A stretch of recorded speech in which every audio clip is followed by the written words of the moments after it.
Another cup of Maxwell House coffee, George? Sure. Pour me a cup, Gracie. If it's free, I'll have a cup, too. You know, Maxwell House is always good to the last drop. That drop's good, too. Yes, it's Maxwell House Coffee Time, starring George Burns and Gracie Allen.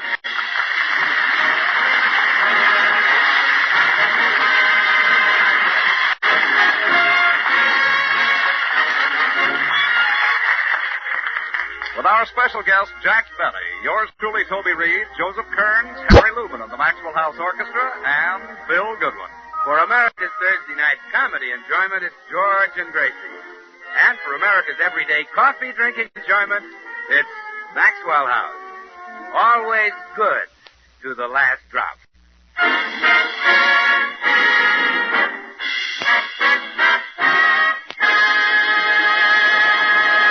Well, today we find the Burnses sitting in a booth in the Brown Derby restaurant. It seems their old friend, Jack Benny, has invited them to lunch, and they're waiting for him to arrive.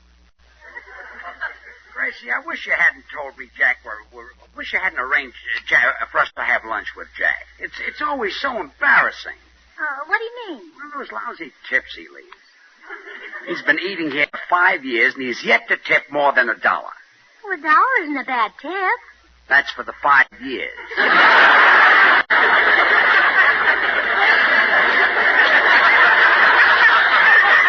Besides, if we're his guests, he'll make us order crackers and milk. The cheapest thing on the menu. Well, George, I wish you wouldn't talk that way about Jack. He's always been awfully nice to me. Did you see the birthday present he sent me? Why, no. Well, it's a coupon which entitles me to a year's subscription to Harper's Bazaar. From Jack? Mm-hmm. All I have to do is fill it out and send it in with $7.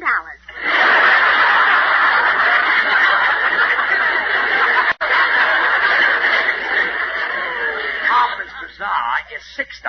Well, Jack gets $1 commission. Jack Benny hasn't put his hand in his pocket. January will be 80 years.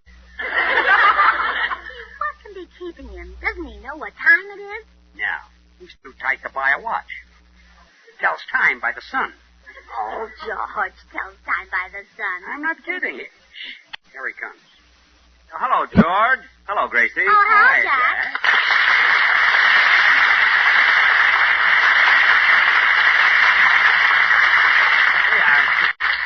I'm sorry I'm late, kids. These cloudy days throw me.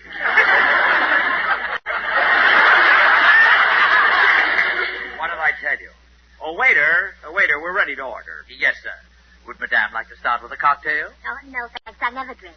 I meant a shrimp cocktail. No matter how small it is, I never drink.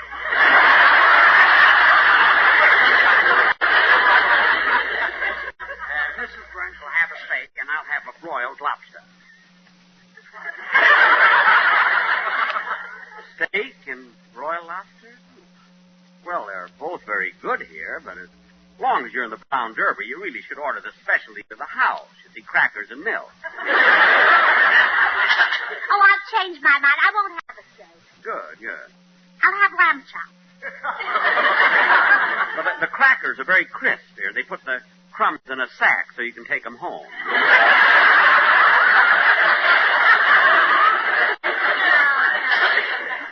I think I'll have lamb chops. Madame will enjoy the lamb chops. We serve them with little paper panties on. Well, don't your legs get cold? Grace, that's our order, waiter. How about you, Jack? I'll have crackers and milk.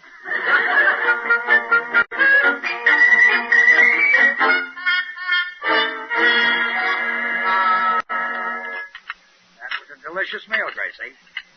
Where did Jack go?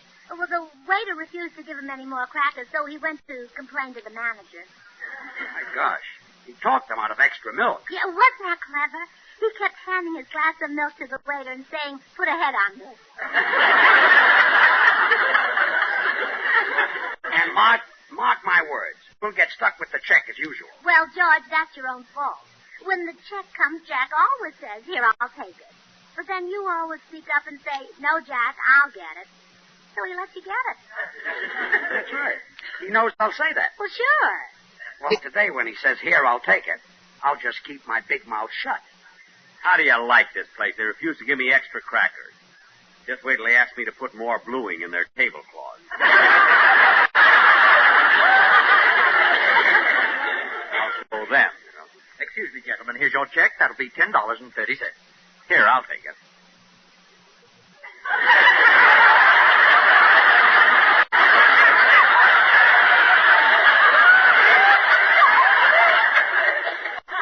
Well, somebody say something. It will be $10.30. You shut up!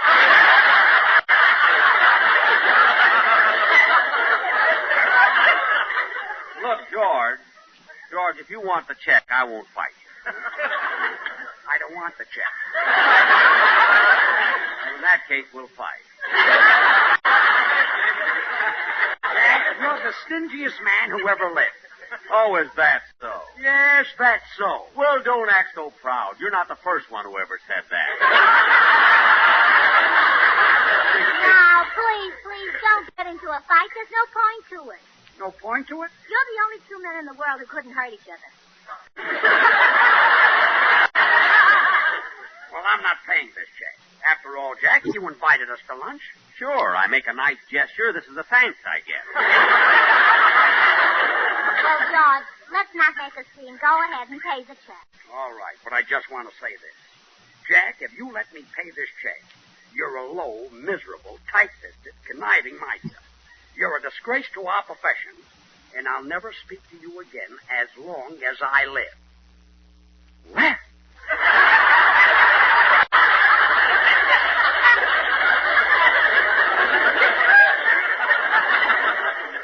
Now, Mr. Burns, if you've finished, I have a few words to say.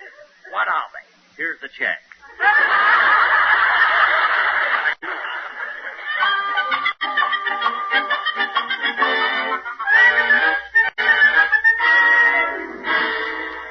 All right, George, we're home now. Calm down and forget about Jack Benny. I can't forget about it. How a man can go through life letting someone else pay his way, I'll never know. Well, now, don't let it make you so nervous. My goodness. When you paid that check, you were so upset you could hardly get my purse open. You know, Gracie, Jack didn't used to be this way. When we were in vaudeville with him, he was an altogether different fellow. Say, now that you mention it, he was. Well, people used to call him Generous Jack the Plunger. Yes, in those days, he spent money like water. I wonder what slowed him down to such a trip. I don't know. Maybe it was the disappointment of you marrying me instead of him. He was pretty sweet on you in those days. Well, I liked him, too. You know, Jack was awfully good looking. Yeah. Of course, that was a long time ago. Now he has to use makeup.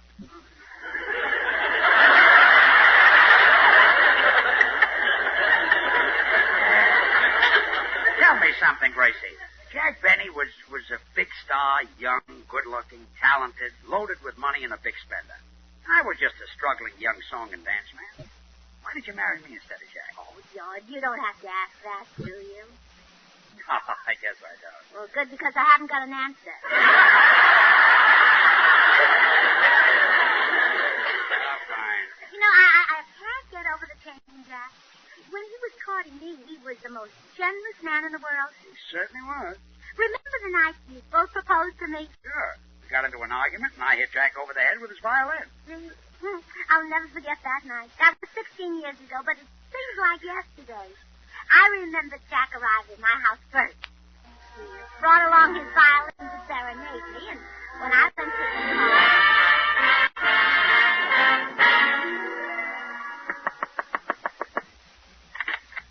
Hi, Gracie. Why, Generous Jack. That's me, baby. Here's a couple of dozen orchids for you. Oh, Jack, they're so expensive. What do I care? I always say money is made to be spent. I mean, you can't take it with you. Hey, Gracie, let's go out tonight and have a big champagne party. I've had a dozen cases of the most expensive champagne flown in from France. Oh, I'm sorry, Jack. I don't drink. But, Gracie, Mum's extra dry. Well, then let her drink it. Besides, we don't want to be gone when George Burns gets here. George Burns. Mm-hmm. Will he be here tonight? Mm-hmm. I thought he was playing Altoona. Well, he was, but he got into an argument with the manager. He said he'd never play that theater again as long as he lived. What'd the manager say? That was the manager talking.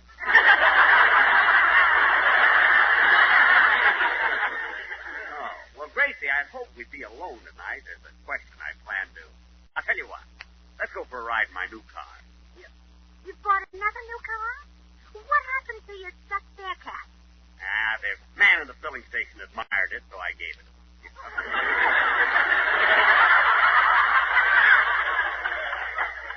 Jack, what kind of a car did you buy this time? A Maxwell.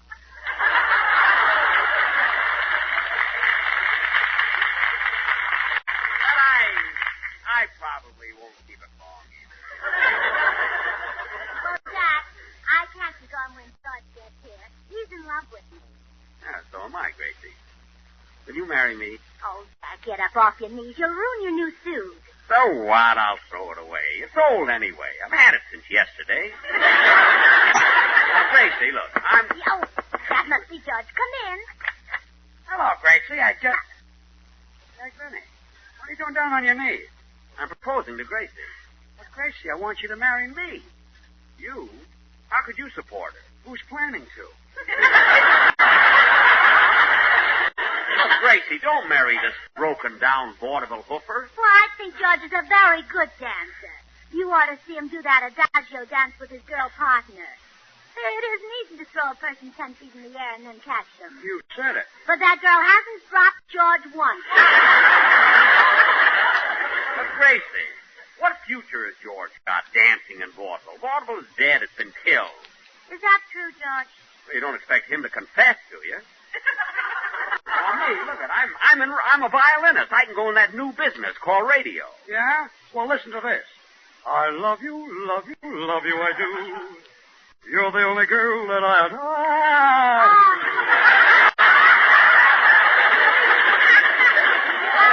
Oh, Jack.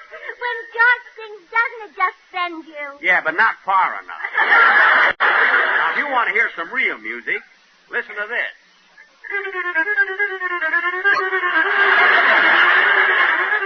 You know, this is called The Flight of the Bumblebee. I've been told I play it very realistically. Oh, you do, Jack. When you play it, actually sings. You did say sting.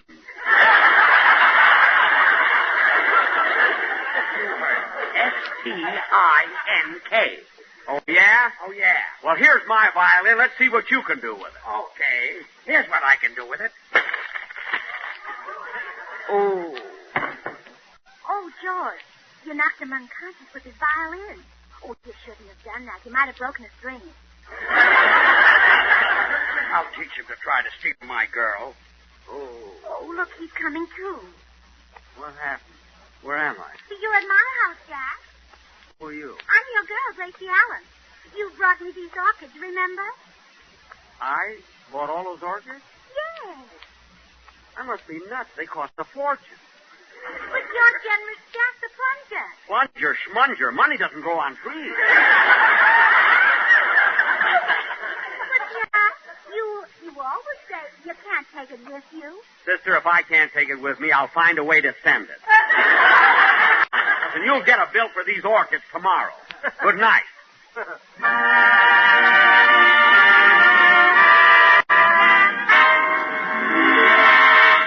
It all comes back to me now, Gracie. From that night on, Jack Benny was a tightwad. Yeah, it was that blow in the head that did it. George, do you realize what this means? It's our fault that Jack is stingy. Yeah, I guess you're right. Well, then it's up to us to change him back. Yeah, I've got it. Hit him over the head with his violin again. Yeah, that might do it. But I can't do that again. Why not? Well, we were young guys then. I can't hit a man with gray hair. We'll take it off.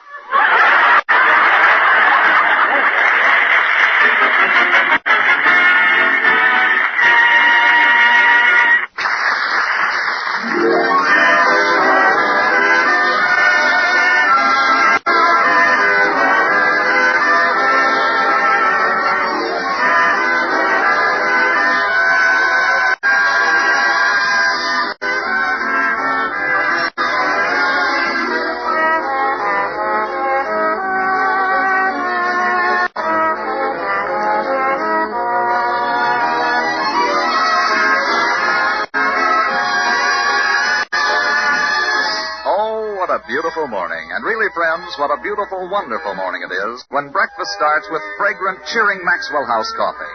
How about it? Have you discovered how much more enjoyment there is in every cup of Maxwell House? Do you know why more people buy and enjoy Maxwell House than any other brand of coffee in the entire world? Well, the answer, of course, is flavor. Yes, rich, heartwarming, good-to-the-last-drop flavor that no other coffee gives you. No coffee but Maxwell House. To create it, our Maxwell House experts combine not one, but many superb varieties of Highland-grown Latin American coffees. With care and skill, they select Manizales coffees for mellowness.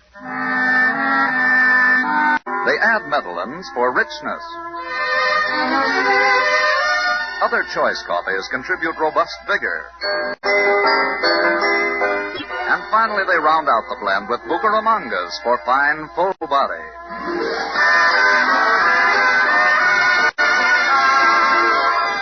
This superb Maxwell House blend is then radiant roasted to flavor perfection and brought to you vacuum-packed in the familiar blue tin. Not just days fresh, but roaster fresh.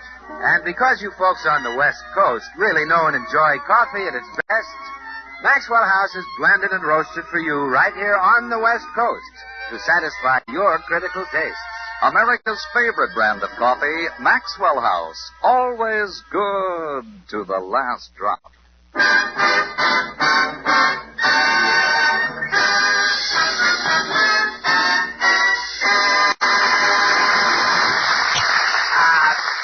Gracie, I had a talk with Dr. Miller, the psychiatrist. He says the blow on the head might turn Jack Benny into generous Jack the Plunger. Oh, wonderful. But he says we'll have to create the same situation we were in 16 years ago. Oh, but George, he was proposing to me when you hit him. He can't do that now. I'm married to you. Well, you'll have to pretend that we've split up and that you're single again. You get Jack to give you a date. Oh, maybe he won't do it. I'm not as young and pretty as I used to be. Oh, Grace. Huh?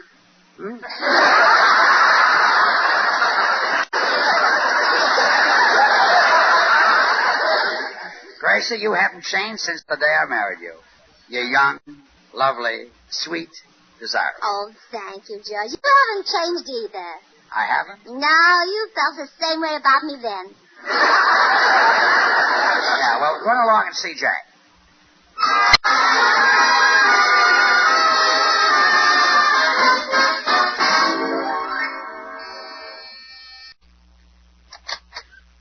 Yes? Oh, hello, Gracie. Hello, Jack. I suppose you came over to apologize for George's behavior at lunch yesterday. Well, no. Why should I care what my ex-husband does? Ex-husband? Oh, didn't you know? It was in all the columns. Well, I haven't been getting the paper lately. The Colemans have it brought right into their house now.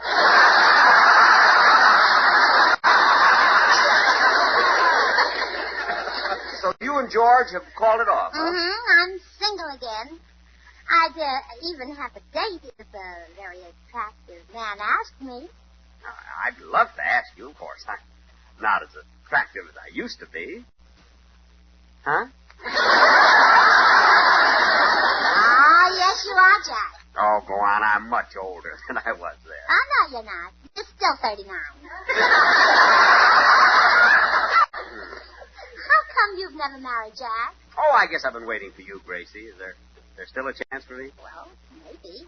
You used to say that the girl you married would have everything. Mink coat, Cadillac, diamonds, and all the money she could spend. Do you still feel that way? Certainly. That's why I want to marry you. You've got all those things. Gee, Gracie, we were meant for each other. Now, how about it? Oh, I don't know, Jack. You have to court me first. Again? Uh-huh. Call on me tonight and bring me orchids. But I did all that.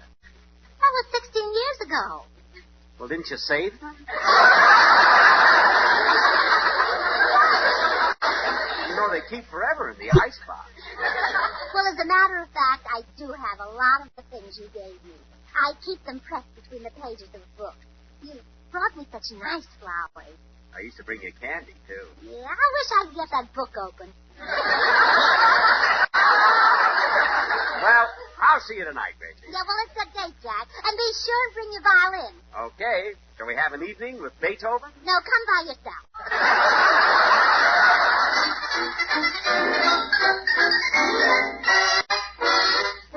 Oh, it worked, George. Jack Benny will come courting me tonight, just like he did 16 years ago. That's great. Now, we want to duplicate that night exactly, so you arrive after Jack has been here for a while. Just a minute. I like the idea of leaving you alone with that old gray wolf. Might try to kiss you. Oh, George, relax. He's bringing his violin. So what? So by the time he carries that over, he'll be all tired.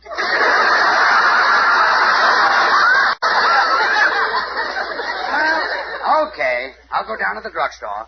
See you later. Oh, kiss me goodbye. Okay. George, have you been carrying violins? No, just the rosin. I'll see.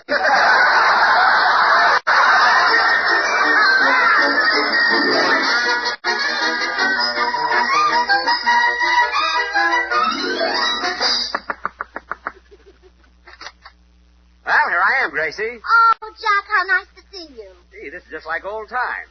Do you still like flowers? Love them. Well, here you are, baby. Here's enough flowers to fill this room. Oh, how nice, a package of seeds.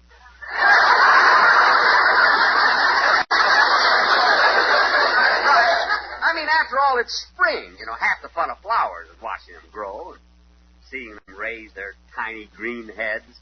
Which reminds me, George won't be around tonight. Yes, Jack, he might drop by later. Well, I better get down on my knees and propose to you right now before he gets here.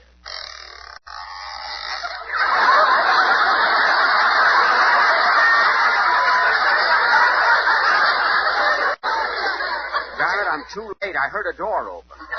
That was your knee. Come in. Hello, Gracie. Oh, Jack Benny. What are you doing down on your knees?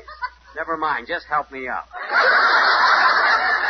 Jack was about to propose to me, George. Well, Gracie, I want you to marry me. You married her once. Give somebody else a chance. Well, George, if you're proposing, get down on your knees like Jack. Okay. Oh, isn't this thrilling? Two fiery lovers bidding for my hand.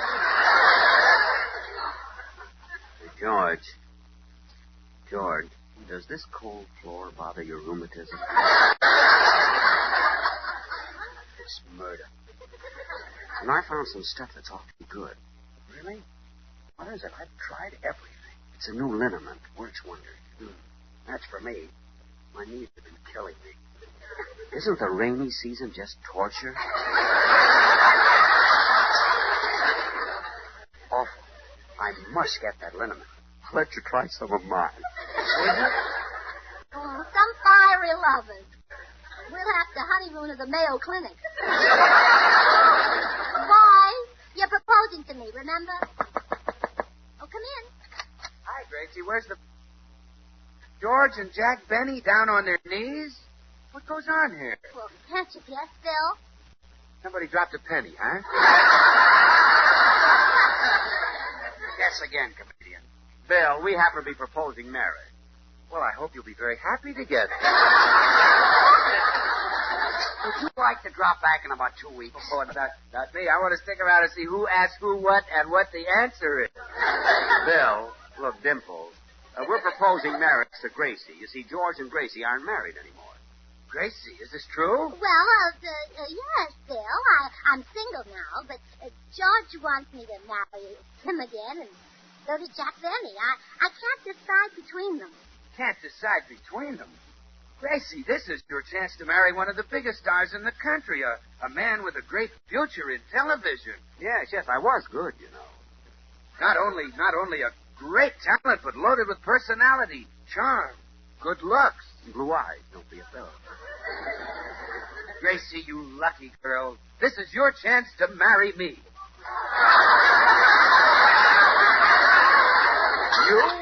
Scram, you're lousing up everything. Pay no attention to him, Gracie. I'm asking you to be the mother of my children. How many have you got?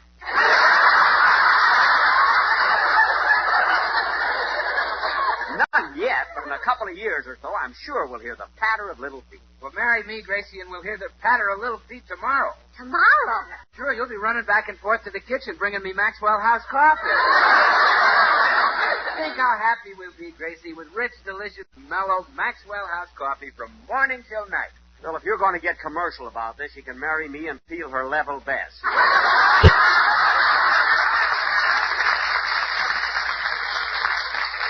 Oh, you serve Maxwell House coffee too, huh? Isn't it great, Jack? You know, Maxwell House is a blend of choice Latin American coffees, radiant roasted to the peak of flavor perfection. Bill, I meant that if Gracie married me, we'd have plenty of lucky. Lucky?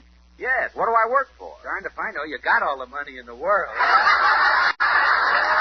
See, Wiz, you can buy Maxwell House by the carload, and Maxwell House is America's favorite coffee. Always good to the last drop. How about it, Gracie? Will you marry me? Well, I'm sorry, Bill, but it's between George and Jack. But don't feel bad. Whichever one I choose, you'll be the best man at the wedding. Well, obviously. So long. How about it, Gracie? How about it? Will you marry me? No, she's going to marry me. But, Gracie, George has no future. I mean, radio's passé. I'll be a sensation in that new business, television. Well, so will George. In fact, I've heard lots of people say that television would collapse without him. They said it would collapse without George? That's right. They said that George single-handed is holding up television. Yeah, I wonder how they meant that. Look, I know how to settle this, Gracie. I'll serenade. George, hand me my Stradivarius. This violin is a Stradivarius? Certainly. I got it from Sam Stradivarius, the pawnbroker. Oh, Sam. Now, let me have it. Well, you heard him, George. Let him have it. I'll be glad to. Oh. Well, it happened just like it did 16 years ago. Better. This time I hit him before he played.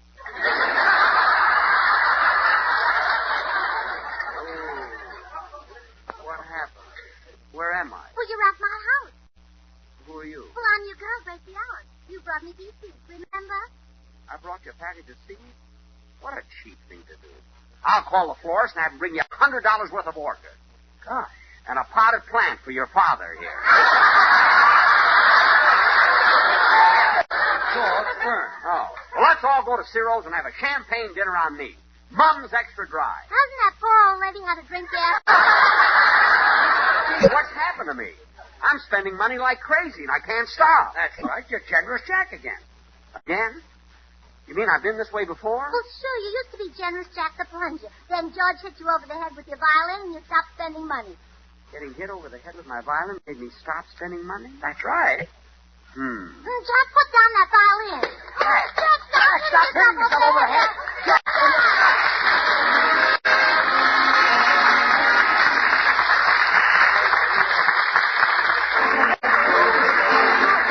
Good things. The easy way. You like good things the easy way? Then get instant Maxwell House coffee. So good. So good. True coffee flavor and fragrance, because Instant Maxwell House is not a so-called coffee product. It's all pure Maxwell House coffee in instant form. And so easy. So easy. Instant Maxwell House means great coffee instantly in your cup. No fuss, no muss, no bother. Today, try Instant Maxwell House. Instantly good to the last drop. Until next Thursday, when we will have as our guest Robert Montgomery, good night and good luck from the makers of Maxwell House.